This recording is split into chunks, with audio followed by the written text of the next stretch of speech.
मैं विशाल भारती आप सबका मिशन कैंपस में स्वागत करता हूं। वीडियो में पहली बार है तो वीडियो को लाइक सब्सक्राइब शेयर जरूर कर लीजिएगा ताकि नेक्स्ट वीडियो का नोटिफिकेशन मिल सके। यदि आप किसी भी परीक्षा की तैयारी कर रहे हैं तो उसके लिए क्वेश्चन अति महत्वपूर्ण होने वाला है। जैसे अभी वर्तमान में होने वाला है आपका दिल्ली पुलिस RO और फॉरेस्ट गार्ड का एग्ज़ाम होने वाला है, तो उन सभी परीक्षाओं के लिए क्वेश्चन अति महत्वपूर्ण होने वाला है और ये सारे के सारे सब क्वेश्चन सभी NCERT पैटर्न से लिए गए हैं। तो चलिए बिना समय गवाए हम क्लास को स्टार्ट करते हैं। तो आज का पहला क्वेश्चन कह रहा है, सल्तनत काल में किस शासक ने सर्वाधिक नहरों का निर्माण करवाया था? सल्तनत काल में किस शासक ने सबसे ज़्यादा नहरों का निर्माण करवाया था, उसका नाम बताना है आपको। इसका सही जवाब हो जाएगा फिरोज शाह तुगलक। क्या हो जाएगा? फिरोज शाह तुगलक। सी इज द राइट आंसर। अगला क्वेश्चन कह रहा है, सन 1929 के लाहौर अधिवेशन में कांग्रेस की अध्यक्षता किसने की थी? सन 1929 के लाहौर अधिवेशन में कांग्रेस की अध्यक्षता किसने की थी? इसका सही जवाब हो जाएगा जवाहरलाल नेहरू। जवाहरलाल नेहरू। क्लियर? तो B is the right answer हो जाएगा। अलाउद्दीन खिलजी द्वारा निर्मित मस्जिद का नाम क्या था? अलाउद्दीन खिलजी द्वारा निर्मित मस्जिद का नाम क्या था? ऊषा मस्जिद, जामा मस्जिद, मोठ की मस्जिद, जमैत खाना मस्जिद। इसका सही जवाब हो जाएगा जमैत खाना मस्जिद। तो D is the right answer हो जाएगा। मौर्य सम्राट अशोक महान का कौन सा अभिलेख कर्नाटक से नहीं मिला है? मौर्य सम्राट अशोक महान का कौन सा अभिलेख कर्नाटक से नहीं मिला है? गुर्जरा, मास्की, उद्गोलन, निट्ठूर। तो ये गुर्जरा जो है यही नहीं मिला था। क्लियर? तो A is the right answer हो जाएगा। निम्नलिखित में से किस बौद्ध ग्रंथ को बौद्धों का रामायण कहा जाता है? निम्नलिखित में से किस बौद्ध ग्रंथों को बौद्धों का रामायण कहा जाता है? सुप्त पिटक, अंगुत्तर निकाय, विनय पिटक, बुद्ध चरित। तो इसका सही जवाब हो जाएगा Buddha Charit. Clear? D is the right answer. अगला क्वेश्चन कह रहा है, दिल्ली की प्रसिद्ध जामा मस्जिद का निर्माण इनमें से किस शासक ने करवाया? दिल्ली की प्रसिद्ध जामा मस्जिद का निर्माण इनमें से किस शासक ने करवाया था? शाहजहां, औरंगजेब, अलाउद्दीन खिलजी, जहांगीर। इसका सही जवाब हो जाएगा शाहजहां। क्या हो जाएगा? शाहजहां। ए इज द राइट आंसर। अगला क्वेश्चन कह रहा है, दादा भाई नौरोजी ने किस लेख के माध्यम से लोगों का ध्यान धन निष्कासन सिद्धांत की ओर था? दादा भाई नौरोजी ने किस लेख के माध्यम से लोगों का ध्यान धन निष्कासन सिद्धांत की ओर था? ऑप्शन है आपके सामने, इंडिया वाट to freedom, economics history of India, England's debts to India, economic poverty. इसका सही जवाब हो जाएगा England's debts to India. Clear? तो C is the right answer हो जाएगा। अगला क्वेश्चन कह रहा है, अशोक के अभिलेख और ब्राह्मी लिपि को सर्वप्रथम किसके द्वारा पढ़ा गया था? अशोक के अभिलेख और ब्राह्मी लिपि को सबसे पहले मतलब किसके द्वारा ये पढ़ा गया था? इसको पढ़े थे जेम्स प्रिंसेप के द्वारा। Clear? A is the right answer हो जाएगा। अगला क्वेश्चन कह रहा है, मकबरों की अष्टभुजाकार आकृति मध्यकालीन भारत के निम्नलिखित में से किस वंश की विशेषता थी? मकबरों की अष्टभुजाकार आकृति मध्यकालीन भारत के निम्नलिखित में से किस वंश की विशेषता थी? इसका ऑप्शन है आपके सामने, खिलजी, तुगलक, सैयद की लोदी। इसका सही जवाब हो जाएगा लोदी। तो D is the right answer हो जाएगा। विंध्याचल पर्वतमाला को पार करने वाला प्रथम तुर्क विजेता कौन था? विंध्याचल पर्वतमाला को पार करने वाला प्रथम तुर्क विजेता का नाम क्या था? बलबन, इल्तुतमिश, फिरोज शाह तुगलक, अलाउद्दीन खिलजी। इसका सही जवाब हो जाएगा Alauddin Khilji. D is the right answer. Next question कह रहा है, निम्नलिखित में से मुस्लिम लीग का लाहौर अधिवेशन कब हुआ था? निम्नलिखित में से मुस्लिम लीग का लाहौर अधिवेशन कब हुआ? 1940, 1942, 1945, 1939। इसका सही जवाब हो जाएगा 1940। ए इज द राइट आंसर। अगला क्वेश्चन कह रहा है, किस मुगलकालीन शासक की सरायों को साम्राज्य रूपी शरीर की धमनियां कहा गया है? किस मुगलकालीन शासक की सरायों को साम्राज्य रूपी शरीर की धमनियां कहा गया है? बाबर, अकबर, शेरशाह, हुमायूं। तो इसका सही जवाब हो जाएगा शेरशाह। क्या हो जाएगा? शेरशाह। सी इज द राइट आंसर। अगला क्वेश्चन कह रहा है, मोहम्मद बिन तुगलक के समय किसको चीन का राजदूत नियुक्त किया गया था? मोहम्मद बिन तुगलक के समय किसको चीन का राजदूत नियुक्त किया गया? बर्नी को, निकोल्स कोंटी को, अब्दुल ज़्वाक को कि इब्न बतूता को? इसका सही जवाब हो जाएगा इब्न बतूता को। ये मोरक्को का यात्री था। क्लियर। अगला क्वेश्चन कह रहा है निम्नलिखित में से मुगल बादशाह बाबर कहाँ का निवासी था? निम्नलिखित में से मुगल बादशाह जो था बाबर कहाँ का निवासी था? ये था फरगना का। कहाँ का था? फरगना का। क्लियर। और एक इम्पॉर्टेंट बात सुनिए, ये हिंदी, हिंदू, हिंदुस्तान और मुगल काल की राजकीय भाषा जो है ये सब फारसी से लिया गया है। एक बार फिर सुनिए, हिंदी, हिंदू, हिंदुस्तान और मुगल काल की राजकीय भाषा जो है ये फारसी से लिया गया है। क्लियर। इंपॉर्टेंट क्वेश्चन है, कभी पूछ सकता है ये। तो फरगना हो गया ना इसका। तो अगला क्वेश्चन कह रहा है राज्य पुनर्गठन आयोग के अध्यक्ष थे। राज्य पुनर्गठन आयोग के अध्यक्ष कौन थे? एस के धर, सरदार वल्लभ भाई पटेल, एच एन कुंजरू, फजल अली। तो इसका सही जवाब हो जाएगा Fazal Ali. D is the right answer. भाषाई प्रांत समिति, भाषाई प्रांत समिति JBP समिति में कौन शामिल नहीं था? कौन सम्मिलित नहीं था? जवाहरलाल नेहरू, JB कृपलानी, वल्लभ भाई पटेल, पट्टाभ सीतारामैया। तो इसमें JB कृपलानी शामिल नहीं थे। क्लियर। इसका सही जवाब हो जाएगा B is the right answer. अगला क्वेश्चन कह रहा है भारत में एक नया राज्य सृजित करने वाले विधेयक को पारित होना अनिवार्य है। भारत में एक नया राज्य सृजित करने वाले विधेयक को पारित होना अनिवार्य है। ऑप्शन है आपके सामने, संसद में साधारण बहुमत तथा कम से कम 2/3 राज्यों के अनुसमर्थन द्वारा, कि संसद में साधारण बहुमत द्वारा। 80 नंबर कह रहा है संसद में 2/3 बहुमत तथा कम से कम 2/3 राज्यों के अनुसमर्थन द्वारा। और चौथा कह रहा है उपर्युक्त में से कोई नहीं। इसका सही जवाब हो जाएगा संसद में साधारण बहुमत द्वारा। क्लियर।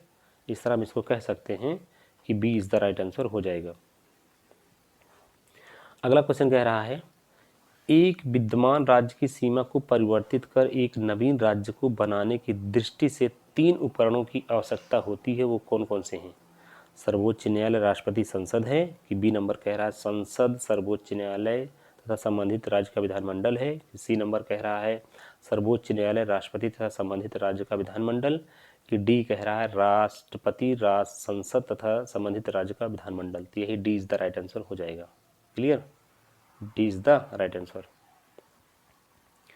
असुमेलित है गुजरात 1956, हिमाचल प्रदेश 1971, छत्तीसगढ़ 2000, हरियाणा 1966। तो यही आपका गुजरात असुमेलित है। गुजरात 1960 में हुआ था। क्लियर। ये उत्तराखंड जो है उत्तर प्रदेश से अलग हुआ था 9 नवंबर 2000 को।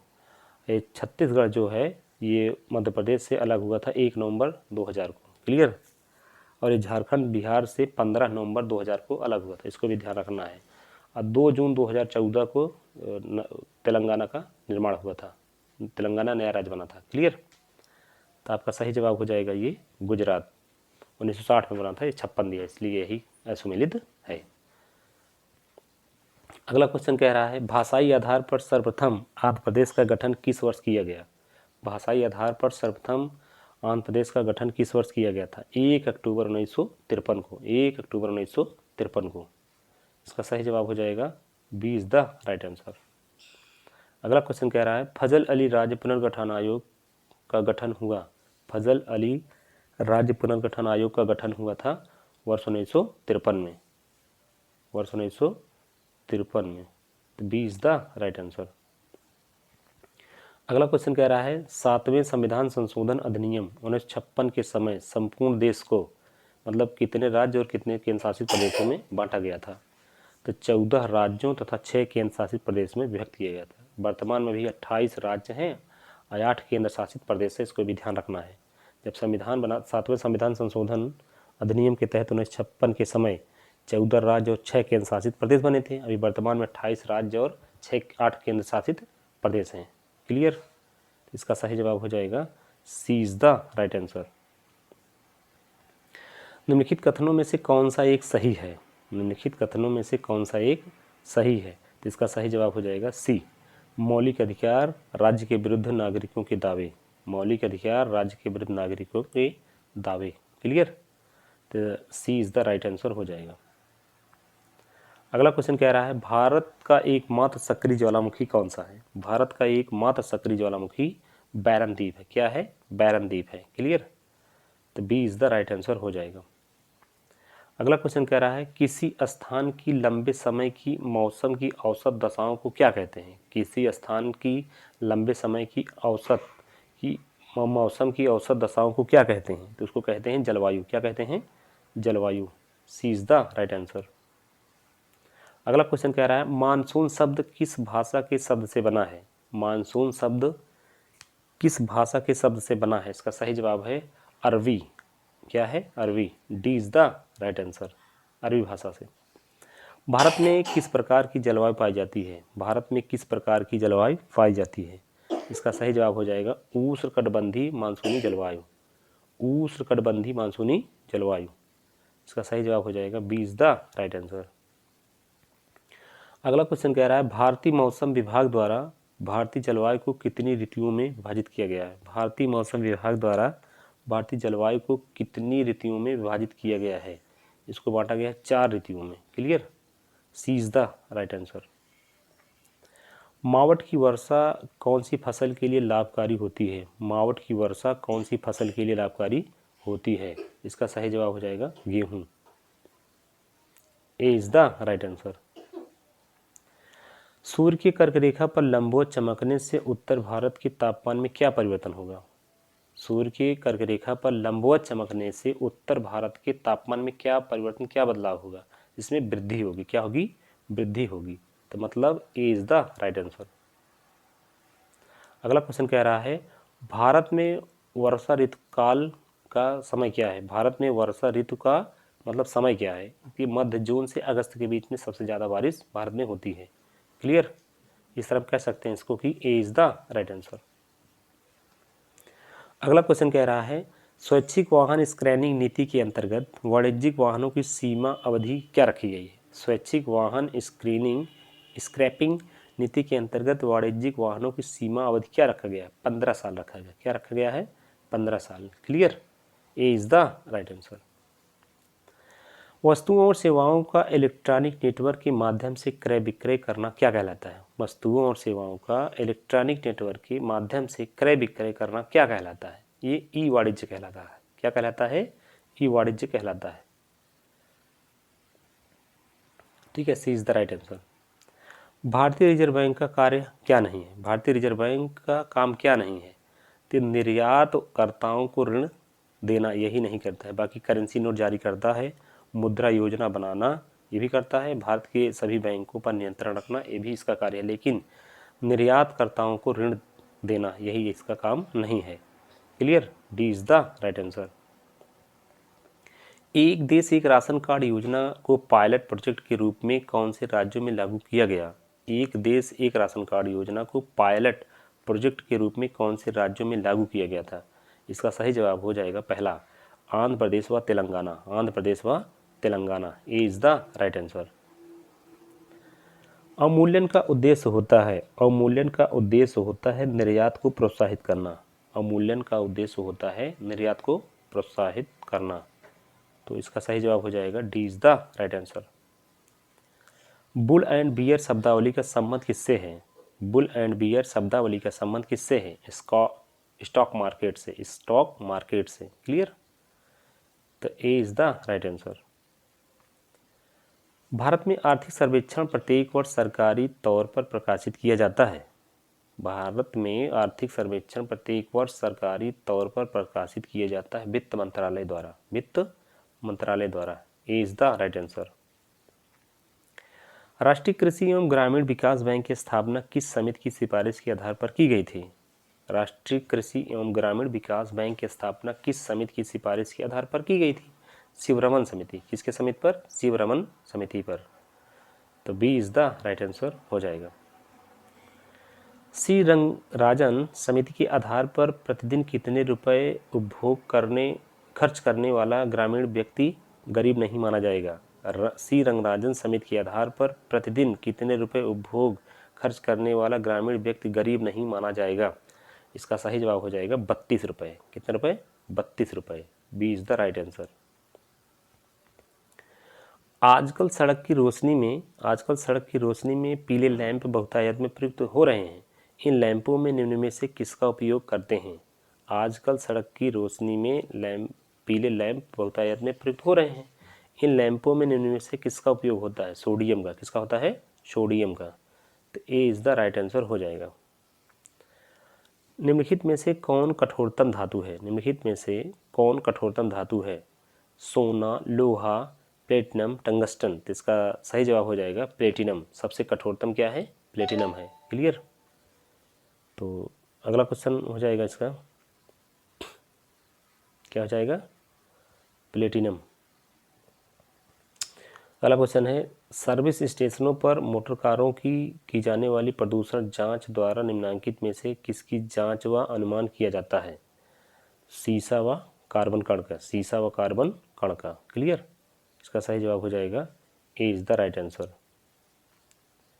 गहरे समुद्र के गोताखोर निम्नलिखित में से किस एक गैस मिश्रण का उपयोग करते हैं?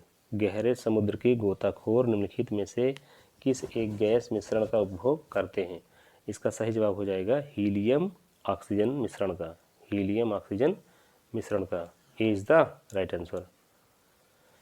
ट्यूबलाइट में भरी होती है कम दाब पर आर्गन गैस। कम दाब पर आर्गन गैस। तो B is the right answer हो जाएगा। शराब पीकर वाहन चालक के श्वसन परीक्षण में यातायात पुलिस क्या इस्तेमाल करती है? तो इसका सही जवाब हो जाएगा पोटेशियम डाइक्रोमेट सल्फ्यूरिक अम्ल। Clear. A is the right answer. निम्नलिखित गैस मिश्रणों में कौन सा गैस वेल्डिंग के प्रयोग के लिए किया जाता है? निम्नलिखित गैस मिश्रणों में से कौन सा गैस वेल्डिंग के लिए प्रयुक्त किया जाता है? ऑक्सीजन तथा एसिटिलीन। ऑक्सीजन तथा एसिटिलीन। तो C B is the right answer हो जाएगा। 48 नंबर क्वेश्चन कह रहा है, आलू, केसर, अरबी, अदरक, हल्दी, लहसुन पादप का कौन सा भाग है? तो ये सब क्या है? तना है। क्या है? तना है ये। क्लियर। सेकंड लास्ट क्वेश्चन कह रहा है, भारी वाहन में डीजल का उपयोग इसलिए किया जाता है। भारी वाहन में डीजल का उपयोग इसलिए किया जाता है उच्च क्षमता और आर्थिक बल। उच्च क्षमता और आर्थिक बल। तो इसका सही जवाब हो जाएगा सी इज़ द राइट आंसर। आज का लास्ट क्वेश्चन कह रहा है, कपड़े से स्याही और जंग के धब्बे छुड़ाने के लिए निम्नलिखित में से किसका प्रयोग करते हैं? कपड़े से स्याही और जंग के धब्बे छुड़ाने के लिए निम्नलिखित में से किसका प्रयोग होता है? तो इसका होता है ऑक्जेलिक अम्ल का। किसका होता है? ऑक्जेलिक अम्ल का। Clear. A is the right answer. तो आज का लास्ट क्वेश्चन था।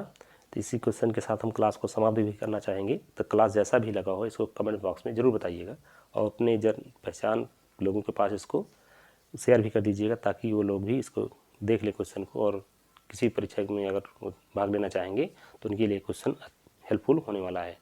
तो चलिए क्लास को समाप्त करते हैं। जय हिंद, जय भारत।